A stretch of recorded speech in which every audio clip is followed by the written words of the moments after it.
Est-ce que vos mouvements quotidiens sont en train de tuer votre cou? Vous faites 5 gestes innocents tous les jours, sans imaginer que chacun détruit silencieusement vos vertèbres cervicales et accélère une douleur chronique qui peut devenir permanente après 60 ans. Je suis le docteur Anna Espérance, médecin spécialiste en orthopédie gériatrique avec plus de 15 ans d'expérience dans le soin spécifique de la santé osseuse des personnes âgées. Aujourd'hui, je vais révéler quels sont ces 5 mouvements apparemment inoffensifs que 67% des personnes âgées font quotidiennement sans savoir qu'elles détruisent leur propre cou. Et cette révélation va vous choquer complètement. Si vous avez plus de 60 ans ou connaissez quelqu'un dans cette tranche d'âge, laissez dans les commentaires maintenant « Je ne le savais pas » pour que je sache que vous prêtez attention à cette information qui peut sauver vos articulations. Parce qu'à la fin de cette vidéo, vous allez découvrir non seulement quels sont ces mouvements mortels pour votre cou, mais aussi la limite secrète que la plupart des gens dépassent tous les jours, causant une dégénération silencieuse qui n'apparaît que quand il est trop tard pour l'inverser. La première chose que vous devez comprendre, c'est que le vieillissement ne se produit pas seulement dans la peau qui se ride ou les cheveux qui blanchissent. Il se produit silencieusement à l'intérieur de vos articulations et le cou est l'une des régions les plus vulnérables après 60 ans. Les études montrent que 85% des personnes âgées développent un type de dégénération cervicale, mais seulement 30% perçoivent les symptômes avant que la situation ne devienne irréversible. Le premier mouvement mortel que vous avez probablement fait ce matin même est quelque chose de si simple que ça ne vous vient même pas à l'esprit. Regardez vers le bas pour lire sur votre téléphone portable ou tablette. Ce geste apparemment innocent force vos vertèbres cervicales dans une position qui n'a pas été conçue pour supporter de longues périodes. Quand vous inclinez la tête 15 degrés vers le bas, le poids que votre colonne cervicale doit soutenir augmente de 5 kg à 12 kg.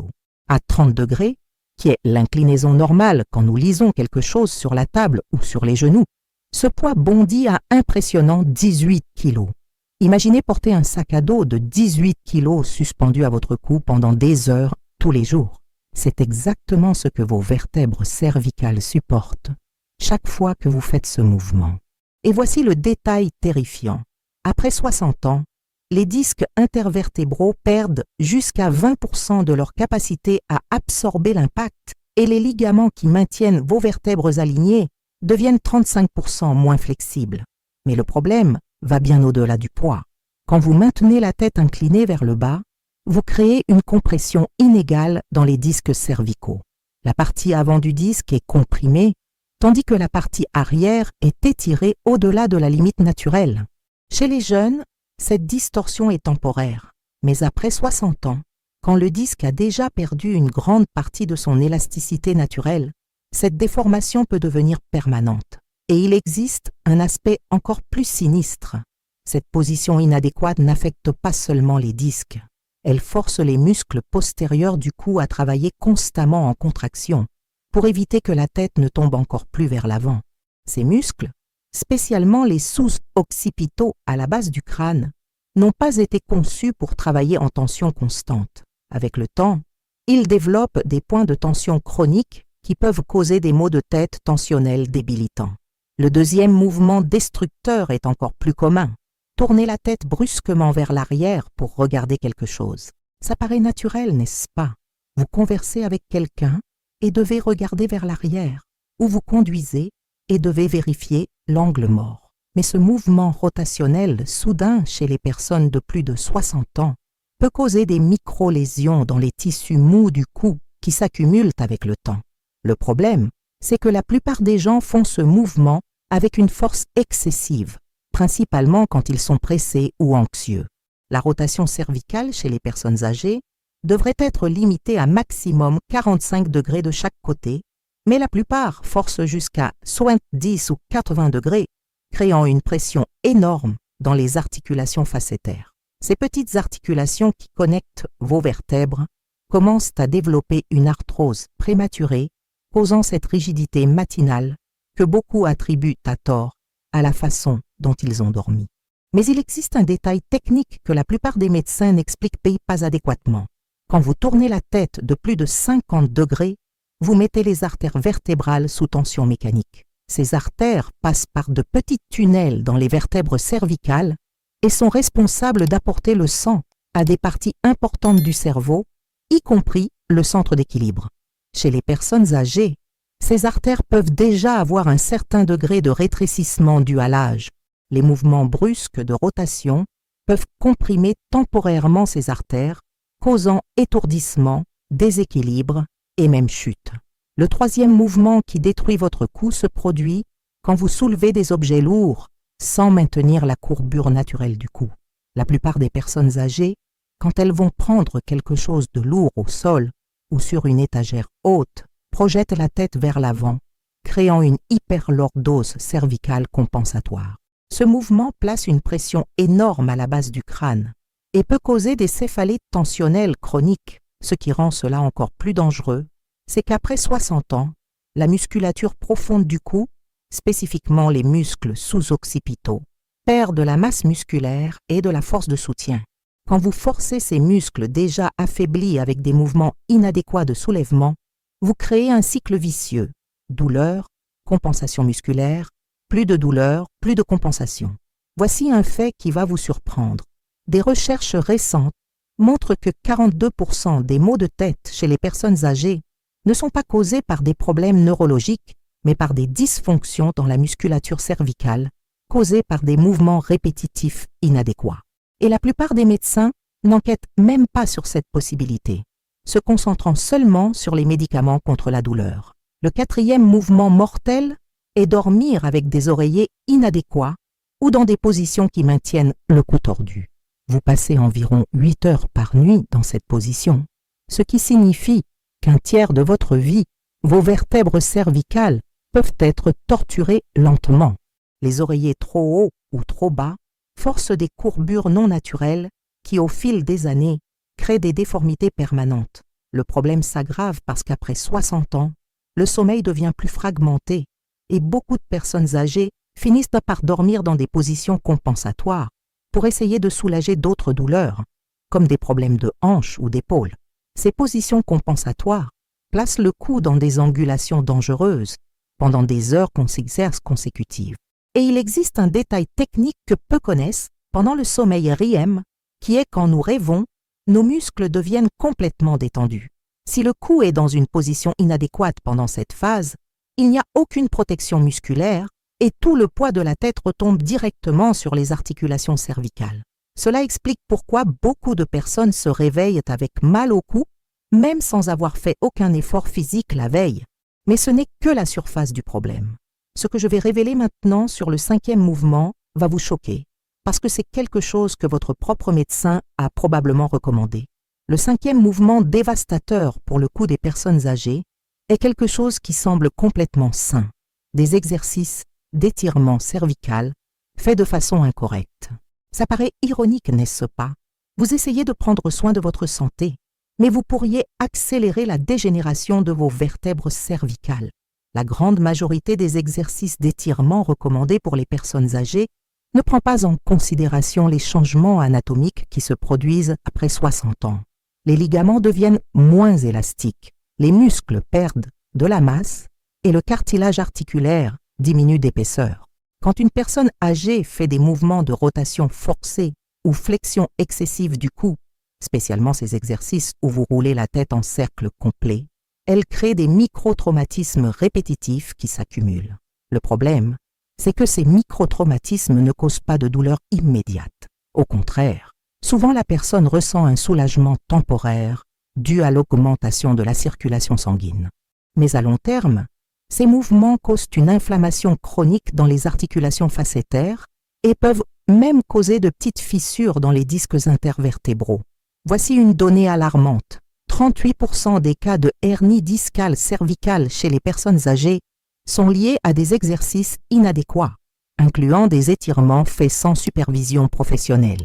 Et le plus terrifiant, c'est que beaucoup de ces exercices se trouvent dans des vidéos sur Internet ou ont été enseignés par des professionnels qui n'ont pas de spécialisation en gériatrie. C'est une histoire que peu connaissent, mais qui illustre parfaitement le danger caché de ces mouvements apparemment inoffensifs. Il y a 3 ans, j'ai reçu dans mon cabinet une patiente de 67 ans appelée Marie. Elle souffrait d'une douleur cervicale intense qui irradiait vers l'épaule droite, causant des fourmillements dans les doigts. Ce qui m'a le plus frappé, c'est que Marie était extrêmement active, faisait des exercices tous les jours, de la marche, de l'aquagym et suivait religieusement une routine d'étirement qu'elle avait trouvée sur une chaîne YouTube. Les examens de Marie ont montré quelque chose qui m'a laissé perplexe. Elle avait une protrusion discale en C5-C6 qui comprimait la racine nerveuse, mais le plus étrange, c'est qu'il n'y avait pas de signe d'arthrose significative, comme on s'y attendrait chez quelqu'un de son âge. C'était comme si le disque avait été endommagé par un trauma répétitif, pas par dégénération naturelle. Quand j'ai commencé à enquêter plus profondément, j'ai découvert que Marie faisait quotidiennement, depuis plus de 2 ans, une séquence d'exercices cervicaux qui incluait rotation complète de la tête, flexion forcée pour toucher la poitrine avec le menton et extension maximale pour regarder le plafond. Elle faisait ces mouvements en pensant qu'elle prévenait les problèmes de cou. Ce que Marie ne savait pas, c'est que ces mouvements, spécialement la rotation complète de la tête, créent un cisaillement dans les structures cervicales qui peut être extrêmement préjudiciable pour les personnes âgées. L'artère vertébrale, qui passe par de petits orifices dans les vertèbres cervicales, peut être comprimée pendant ces mouvements, causant non seulement de la douleur, mais aussi des étourdissements et même des accidents vasculaires dans des cas extrêmes. Mais le cas de Marie a révélé quelque chose d'encore plus préoccupant. Quand elle a arrêté de faire les exercices inadéquats et a commencé un protocole spécifique pour son âge et sa condition, la douleur a diminué significativement en seulement 3 semaines. Cela a prouvé qu'une grande partie du problème n'était pas une dégénération irréversible, mais une inflammation causée par des mouvements inadéquats. Le plus choquant a été de découvrir que la vidéo que Marie suivait avait plus de 2 millions de vues et des centaines de commentaires de personnes âgées rapportant des améliorations initiales. Ce qu'elle ne savait pas, c'est que ces améliorations temporaires étaient suivies par des problèmes plus graves des mois plus tard. C'était comme une bombe à retardement. À partir de ce cas, j'ai commencé à enquêter plus profondément et j'ai découvert quelque chose que l'industrie du fitness ne veut pas que vous sachiez. La plupart des exercices pour le cou enseignés à la population générale sont basés sur des études faites avec des jeunes et des athlètes, pas avec des personnes âgées. Les structures cervicales d'une personne de 30 ans sont complètement différentes de celles de quelqu'un de 60 ou 70 ans. Les disques sont plus hydratés, les ligaments plus flexibles, et il y a une réserve musculaire beaucoup plus grande.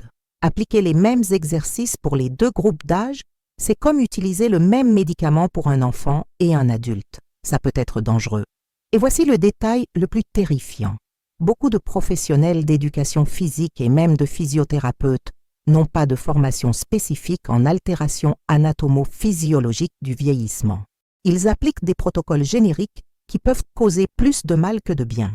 Une étude que peu connaissent, publiée dans le Journal of Geriatric Physical Therapy en 2019, a suivi 200 personnes âgées pendant 2 ans et a découvert que celles qui faisaient des exercices cervicaux sans supervision spécialisée avaient 60% plus de chances de développer une douleur cervicale chronique comparées à celles qui ne faisaient aucun exercice spécifique pour le cou. Et ces 5 mouvements ont quelque chose en commun qui peut transformer une gêne temporaire en déformité permanente. Il existe une limite cachée qui, une fois dépassée, ne revient jamais en arrière. Ce qui connecte tous ces 5 mouvements destructifs, c'est quelque chose que nous appelons techniquement seuil de compensation cervicale. Une limite invisible qui, une fois dépassée, déclenche une cascade de problèmes irréversibles. Et voici ce qui est vraiment terrifiant. La plupart des gens dépassent cette limite tous les jours sans s'en rendre compte. Laissez-moi vous expliquer de façon simple comment ça fonctionne. Vos vertèbres cervicales travaillent comme un système intégré. Quand un segment est surchargé, disons par incliner la tête pour regarder le téléphone, les segments voisins essaient de compenser cette surcharge.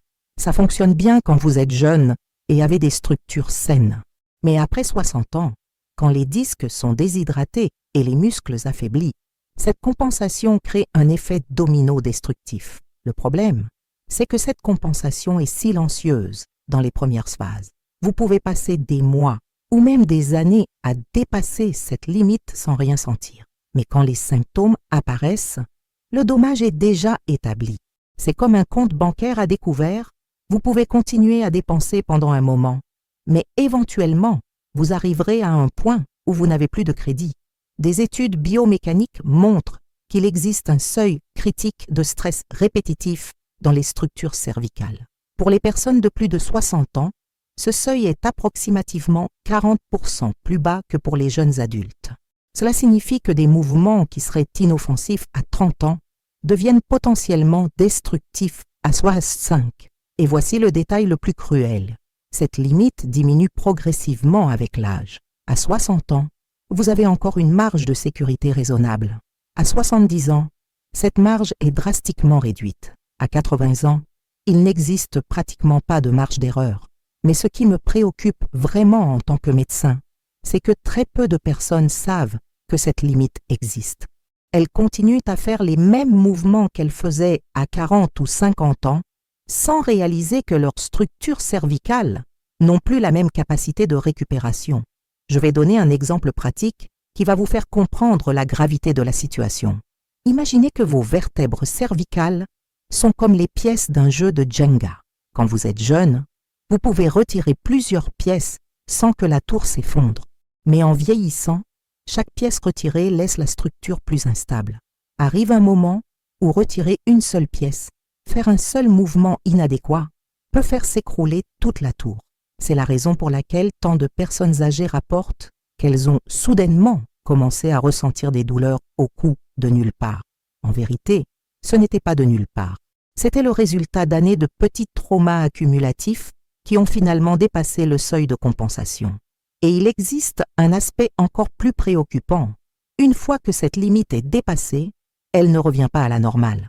La capacité de compensation reste définitivement réduite. Cela signifie que des mouvements qui étaient tolérés avant deviennent maintenant problématiques. Voici une donnée qui devrait être affichée dans tous les cabinets médicaux. 73% des personnes âgées qui développent une douleur cervicale chronique auraient évité le problème si elles avaient modifié leurs habitudes posturales au moins 2 ans avant l'apparition des symptômes. Mais le système de santé actuel n'est pas préparé pour cette réalité. La médecine est encore très réactive. Nous attendons que le problème apparaisse pour le traiter ensuite. Il n'existe presque pas de prévention primaire focalisée sur la préservation des structures cervicales chez les personnes âgées. Et quand le problème apparaît finalement, le traitement conventionnel est limité. Les médicaments contre la douleur ne restaurent pas l'intégrité discale. Les infiltrations peuvent soulager temporairement, mais ne corrigent pas les mouvements qui ont causé le problème. Les chirurgies sont réservées aux cas extrêmes et apportent leurs propres risques. Ce qui fonctionne vraiment, c'est la modification comportementale précoce. Mais cela exige des connaissances que peu possèdent. Il faut savoir quels mouvements éviter, comment adapter les activités quotidiennes, quelle est la posture correcte pour dormir, comment ajuster l'environnement de travail et de loisirs. Et voici quelque chose qui va vous choquer.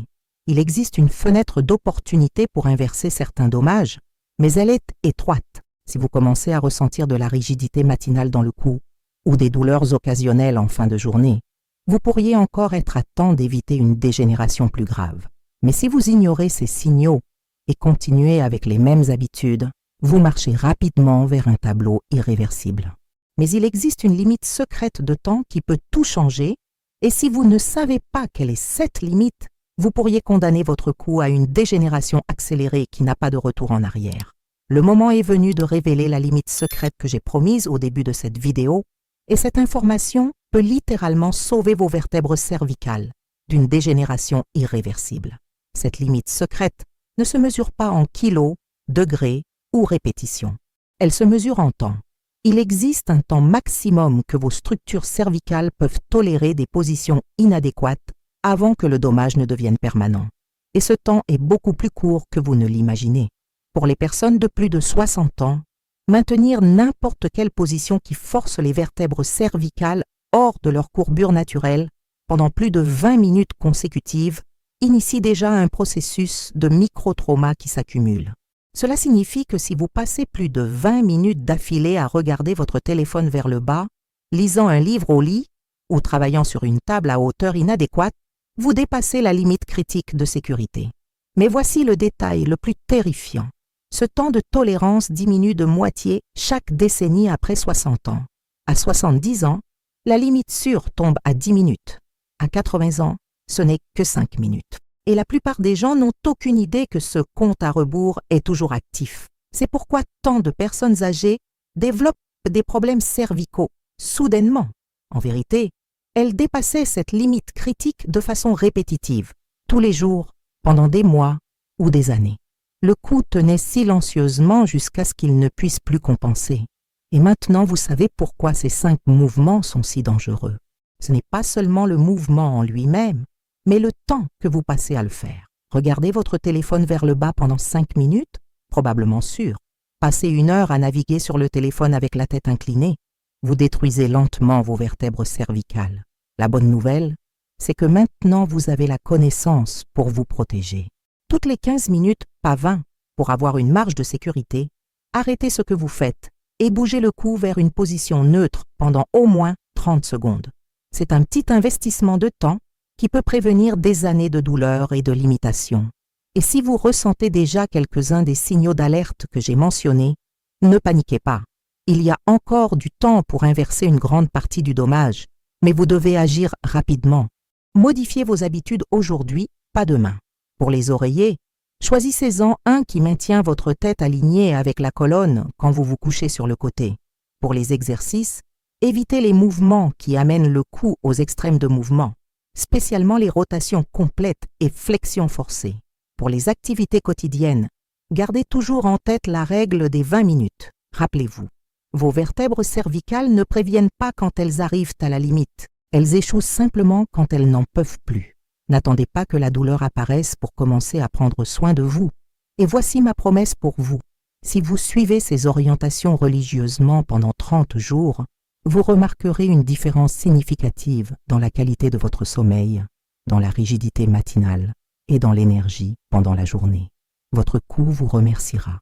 Si cette vidéo vous a alerté sur quelque chose que vous ne saviez pas, laissez dans les commentaires « Je change mes habitudes aujourd'hui » pour que je sache que vous prenez cela au sérieux. Et si vous connaissez quelqu'un de plus de 60 ans qui fait quelques-uns de ces mouvements dangereux, partagez cette vidéo. Vous pourriez sauver le cou de cette personne d'une dégénération irréversible. Je suis le docteur Anna Espérance et ma mission est de vous aider à vieillir avec santé et dignité.